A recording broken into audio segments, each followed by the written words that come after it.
Hello बच्चों, आज हम पढ़ेंगे आपकी हिंदी पाठ्य पुस्तक बसंत भाग 3 से एक नई कविता सुदामा चरित्र, जिसके लेखक हैं नरोत्तम दास जी। कवि ने इस कविता में कृष्ण और सुदामा की सच्ची मित्रता का वर्णन किया है। चलिए कविता शुरू करते हैं। शीश पगा न झका तन में, प्रभु जाने को ही बसे के ही ग्रामा। धोती फटी सी लटी दुपट्टी, अरुपाय उपान है को नहीं सामा। द्वार खड़ो द्विज दुर्बल एक, रहो चकित्सो वसुधा अभिरामा। पूछत दीन दयाल को धाम, बतावत अपनो नाम सुदामा। इसका मैं लाइन बाय लाइन अर्थ समझाऊंगी, शब्द अर्थों को जानेंगे और प्रसंग बताऊंगी। प्रसंग इस तरह से है। प्रस्तुत पद्यांश हमारी हिंदी की पाठ्य पुस्तक बसंत की कविता सुदामा चरित्र से अवतरित है। इसके कवि नरोत्तम दास जी हैं। इसमें उस समय का वर्णन किया गया है जब सुदामा की दीनहीन दशा देखकर कृष्ण के द्वारपालक उन्हें अंदर जाने से रोकते हैं। शब्दार्थ पगा पगड़ी यही आया है, लटी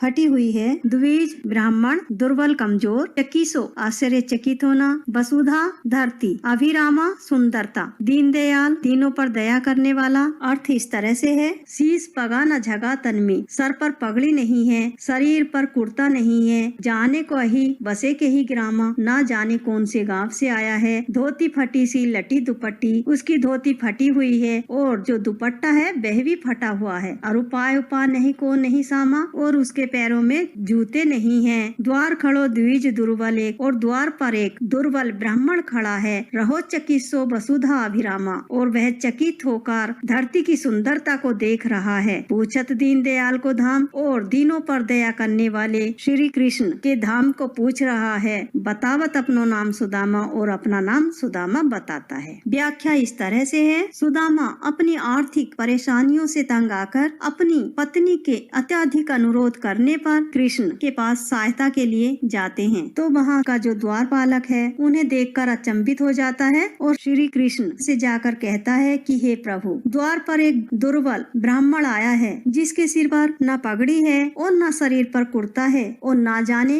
किस गांव का वासी है, अर्थात किस गांव का रहने वाला है। उसकी धोती फटी हुई है, दुपट्टा भी फटा हुआ है, अर्थात उसके शरीर के वस्त्र फटे हुए हैं और उसके पैरों में जूते भी नहीं हैं। द्वार पर एक कमजोर ब्राह्मण खड़ा है और वह महलों और द्वारिका की धरती की सुंदरता को देखकर चकित हो रहा है, और वह दीनों पर दया करने वाले श्री कृष्ण का धाम पूछ रहा है, अपना नाम सुदामा बता रहा है। चलिए अगला पद पढ़ते हैं। ऐसे बेहाल बिवाइन सो, पग कंटक जाल लगे पुंजोय। हाय महादुख पायो सखा, तुम आए इतई ने कितई दिन खोय। देखी सुदामा की दीन दशा, करुणा करके करुणा निधि रोए। पानी परात को हाथ छुओ नहीं, नैनन के जल सो पग धोए। शब्दार्थ बेहाल बुरे हाल, बिवाइन फटी एड़िया, कंटक काटे, पुनि बार बार, इतई यहाँ, कितई कहाँ, करुणा दया। प्रसंग इस तरह से है। प्रस्तुत पद्यांश हमारी हिंदी की पाठ्य पुस्तक बसंत की कविता से अवतरित है। इसके कवि नरोत्तम दास जी हैं। इसमें उस समय का वर्णन है जब सुदामा पैदल ही द्वारिका पहुँच जाते हैं और सुदामा की दशा देखकर श्री कृष्ण भाव विभल हो जाते हैं और कृष्ण उनका काफी सम्मान करते हैं। इसमें श्री कृष्ण और सुदामा के सरल प्रेम का वर्णन किया गया है। अर्थ इस तरह से है। ऐसे बेहाल बेवाइन सो, कृष्ण सुदामा को इतने बुरे हाल में देखते हैं। उनकी जो एड़िया थी वे बहुत फटी हुई थी, पग कंटक जाल लगे पुंजोय, और उनके पैरों में कांटों का जाल लगा हुआ है, पुनि जोय, और उसे बार बार देखते हैं। हाय महादुख पायो सखा, कृष्ण कहते हैं कि हे सखा, तुमने इतना महादुख पाया है। तुम आए इतने किते दिन खोए, और तुमने इतने दिन कहाँ खो दिए, तुम पहले क्यों नहीं आए। देखी सुदामा की दीन दशा, और सुदामा की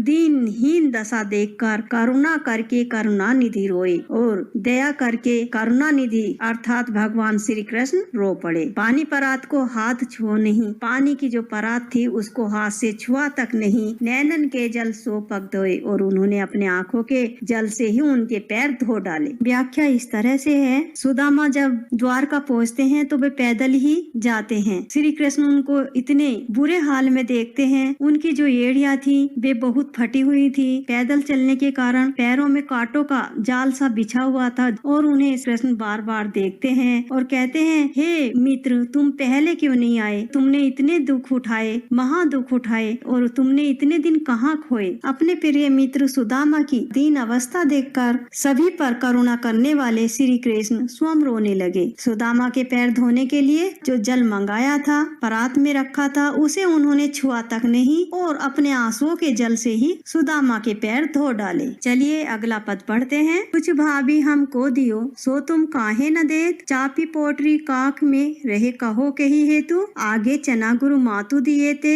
ले तुम्ही चाबी हमें नहीं दीने, श्याम कहो मुस्काए सुदामा सो, चोरी की बान में हो जू प्रेवीने, पोटरी काख में चापी रहे तुम, खोलत नाही सुधा रस भीने, पाछली बानी अजो न तजो तुम, तैसे ही भाभी के तंदुल कीन है। शब्द अर्थ काहे क्यों, पोटरी पोटली, काख बगल, बानी आदतें, अजो आज तक, तजो छोड़ी, चाबी चाबना। अर्थ इस तरह से है, कुछ भाभी हमको दिए, भाभी ने हमें कुछ दिया है भेंट में, सो तुम काहे न दे, उसे तुम मुझे क्यों नहीं देते हो, चापी पोटरी काख में रहे कहो के ही हेतु, और तुम उसको बार बार पोटली को बगल में क्यों छिपा रहे हो, मुझे क्यों नहीं देते हो, आगे चना गुरु मातु दिए थे, ले तुम्ही चाबी हमें नहीं दीनी। कृष्ण कहते हैं कि एक बार पहले गुरु माता ने हमें चने दिए थे, तुम ही ने चने चबा लिए थे और मुझे नहीं दिए थे। श्याम कहो मुस्काए सुदामा सो, चोरी की बान में हो जो प्रिविन, हंसकर कहते हैं कि चोरी करने में तुम बहुत चतुर हो, पोटरी काख में चापी रहे तुम, खोलत नाही सुधा रस भीने, तुम पोटली को काख में छिपा रहे हो, अमृत में भीगे हुए चावल तुम क्यों नहीं खोल रहे हो, पाछली बानी अजो न तजो तुम, और पिछली बातें जो है तुम आज तक नहीं छोड़े हो, तैसे भाभी के तंदुल कीने, और वैसे ही भाभी के चावल कर रहे हो। व्याख्या इस तरह से है, कृष्ण ने देखा कि सुदामा एक पोटली को बार बार अपनी बगल में छिपा रहे हैं और कहते हैं कि जो भाभी ने मेरे लिए जो उपहार भेजा है, मेरे लिए जो भेंट भेजी है, वह तुम मुझे क्यों नहीं देते। आगे कहते हैं कि एक बार गुरुकुल में गुरु माता ने हमें चने दिए थे, तुम ही ने चने चाव लिए थे और मुझे नहीं दिए थे, मेरे हिस्से के चने भी तुम ही खा गए। अब कृष्ण मजाक के मूड में आ जाते हैं और हंसकर कहते हैं कि चोरी करने में तुम बहुत कुशल हो, तुम अपनी बगल में जो पोटली छिपा रहे हो, अमृत रस में भीगे चावल तुम मुझे क्यों नहीं देते हो, तुम क्यों नहीं खोलते हो, पिछली बातें तुमने आज तक छोड़ी नहीं है, पिछली बार की तरह अब भी तुम मुझे भाभी की भेंट देना नहीं चाहते। जबकि वास्तविकता यह थी कि सुदामा श्री कृष्ण की राजसी ठाट को देखकर उन्हें साधारण चावल भेंट नहीं करना चाहते थे, उन्हें ये भेंट बहुत छोटी लग रही थी। चलिए अगला पद पढ़ते हैं। बह पुलकनी बह उठी मिलनी, बह आदर की बात, बह पटवनी गोपाल की, कछु न जानी जात, घर घर कर ओढ़त फिरे, तनिक दही के काज, कहाँ भयो जो अब भयो, हरि को राज समाज, हो आवत नाही हो तो, बाही पटियो ठेली, अब कहियो समझाए के, बहुधन धरो सकेली। शब्दार्थ पुलकनी पुलकित होना, पटवनी विदाई, पटियो भेज दिया, ठेली खाली हाथ, कर ओढ़त फिरे हाथ फैलाता फिरता था, तनक थोड़ा, सकेली विपुल। प्रसंग इस तरह से है। प्रस्तुत पद्यांश हमारी हिंदी की पाठ्य पुस्तक बसंत की कविता से अवतरित है। इसके कवि नरोत्तम दास जी हैं। इसमें उस समय का वर्णन है जब सुदामा बड़ी उम्मीद के साथ अपनी पत्नी के कहने पर कृष्ण के पास सहायता के लिए गए थे, लेकिन उन्हें लगता है कि श्री कृष्ण ने तो उन्हें खाली हाथ ही लौटा दिया। अर्थ इस तरह से है, सुदामा कहते हैं कि वह पुलकनी, वह पुलकित होना और वह स्वयं उठकर मिलना, आदर सम्मान की बात, कृष्ण का आदर सहित सुदामा को अपने पास रखना, वह पटवनी गोपाल की और प्रेम पूर्वक उनके गांव भेजना, कुछ न जानी जात, यह कुछ समझ नहीं आया, घर घर कर ओढ़त फिरे, तनक दही के काज, कि श्री कृष्ण बचपन में थोड़ी सी दही के लिए घर घर मांगता था, कहाँ भयो जो अब भयो, हरि को राज समाज, कृष्ण समाज के राजा बन भी गए तो क्या हुआ, हो आवत नहीं हो तो वही पटियो ठेली। सुदामा अपने मन में सोचते हैं कि मैं यहाँ नहीं आया होता तो अच्छा था, वही पटियो ठेली, उन्होंने तो मुझे खाली हाथ लौटा दिया, अब कहियो समझाए के, और अब चलकर उससे कहूँगा कि कृष्ण ने इतना सारा धन दिया है, लो उसे संभाल कर रखो। व्याख्या इस तरह से है, श्री कृष्ण ने सुदामा को द्वारिका से खाली हाथ ही भेज दिया, तो रास्ते भर सुदामा सोचते हैं, जब मैं द्वारिका पहुंचा तब कृष्ण का मुझे देखते ही प्रसन्नता से भर जाना और दौड़कर प्रेम पूर्वक गले मिलना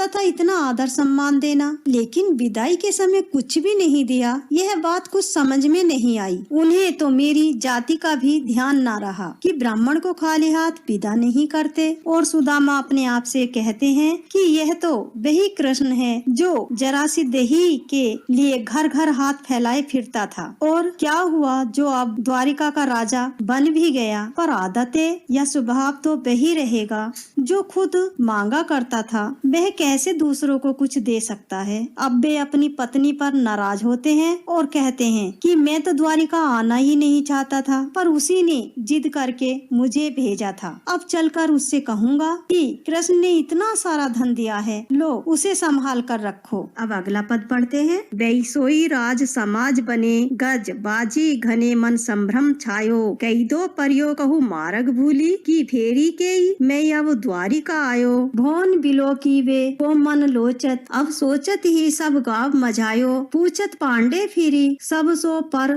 झोपड़ी को कहू खोज न पायो। शब्दार्थ गजबाजी हाथी घोड़े, भोन भवन, बिलो की वे देखना, लोचत ललचता है, गांव मझाया गांव भर छान मारा। प्रसंग इस तरह से है। प्रस्तुत पद्यांश हमारी हिंदी की पाठ्य पुस्तक बसंत भाग 3 की कविता सुदामा चरित से लिया गया है। इसके रचयिता नरोत्तम दास जी हैं। इसमें कवि ने उस समय का वर्णन किया है जब सुदामा अपने गांव पहुंचते हैं तो भ्रम में पड़ जाते हैं कि कहीं मैं फिर से द्वारिका तो नहीं आ गया हूँ, क्योंकि कृष्ण की कृपा से वहाँ सब कुछ बदल गया था। अर्थ इस तरह से है, वैसोई राज समाज बने, उसी तरह से जिस तरह से द्वारका का राज समाज था उसी तरह से राज समाज बन गया। धन मन संभ्रम छायो, और वैसा ही राज समाज देखकर, वैसे ही घोड़े हाथी देखकर सुदामा का मन भ्रम में पड़ गया। कई दो परियो कहूँ मार्ग भूली, कि कहीं मैं मार्ग तो नहीं भूल गया, कि फेरी के मैं अब द्वारिका आयो, कि वापस से मैं द्वारिका तो नहीं आ गया। भवन बिलोक वे को मन लोचत, और अपना घर देखने के लिए उनका मन तरसता है। सोचत ही सब गांव मझायो, और अपनी झोपड़ी देखने के लिए उन्होंने सारा गांव छान मारा। पूछत पांडे फिर सब सो, और वे दूसरे लोगों से पूछते हैं कि सुदामा पांडे की झोपड़ी थी, पर झोपड़ी को कहूँ खोज न पाया हूँ, मैं झोपड़ी को कहीं खोज नहीं पा रहा हूँ।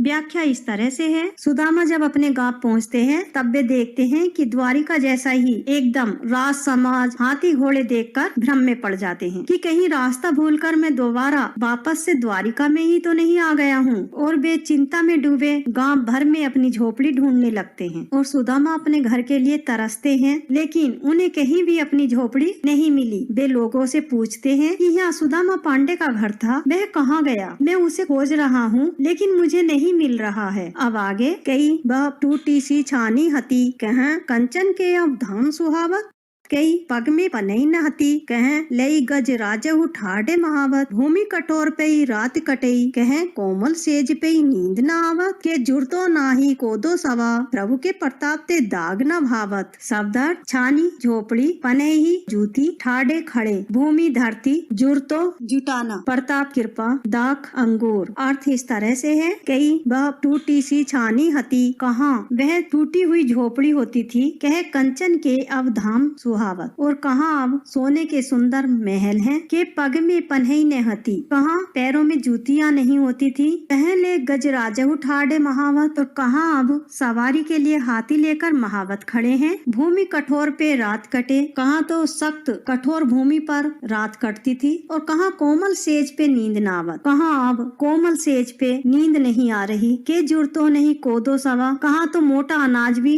खाने के लिए नहीं जुड़ता था। प्रभु के प्रताप से दाग न भावत, और प्रभु की कृपा से अब अंगूर भी अच्छे नहीं लगते। व्याख्या इस तरह से है। किसी के द्वारा बताने पर सुदामा देखता है कि जहाँ टूटी झोपड़ी होती थी उसके जगह पर सोने के सुंदर महल बने हैं, और जहाँ पहले पैरों में जूतियां नहीं होती थी वहाँ अब सवारी के लिए हाथी लेकर महावत खड़े हैं। जहाँ पहले कठोर धरती पर रात कटती थी परंतु अब रेशमी सेज बिछी हुई है और उस पर भी नींद नहीं आती। जहाँ पहले पेट भरने के लिए मोटा अनाज तक नहीं मिल पाता था, नहीं जुड़ता था, वहाँ अब श्री कृष्ण की कृपा से अंगूर आदि फल भी अच्छे नहीं लगते। इस प्रकार सुदामा जी को श्री कृष्ण ने अनजाने ही में अपार सुख और वैभव उपहार में दिया। अब चलिए कुछ महत्वपूर्ण प्रश्नोत्तर कर लेते हैं। प्रश्न है, सुदामा की दीन दशा देखकर श्री कृष्ण की क्या मनोदशा हुई? अपने शब्दों में लिखिए। उत्तर है, श्री कृष्ण सुदामा को बुरे हाल में देखकर व्यथित हो गए और उनकी दीनहीन दशा दशा देखकर स्वयं रो पड़े। प्रश्न है, पानी परात को हाथ छुओ नहीं, नैनन के जल सोपक धोए, पंक्ति में वर्णित भाव का वर्णन अपने शब्दों में कीजिए। उत्तर है, जब सुदामा पैदल ही अपनी दीनहीन अवस्था में श्री कृष्ण के पास पहुँचते हैं तो श्री कृष्ण उन्हें देखकर व्यथित हो उठते हैं। उनकी फटी हुई एड़ियां और कांटे चुभे पैरों की हालत उनसे देखी नहीं गई। परात में जो जल सुदामा के चरण धोने के लिए मंगवाया था उसे श्री कृष्ण ने छुआ तक नहीं और अपने आंसुओं के जल से ही उनके पांव धो डाले। प्रश्न है, चोरी की बान में होजो प्रियविने, प्रश्न का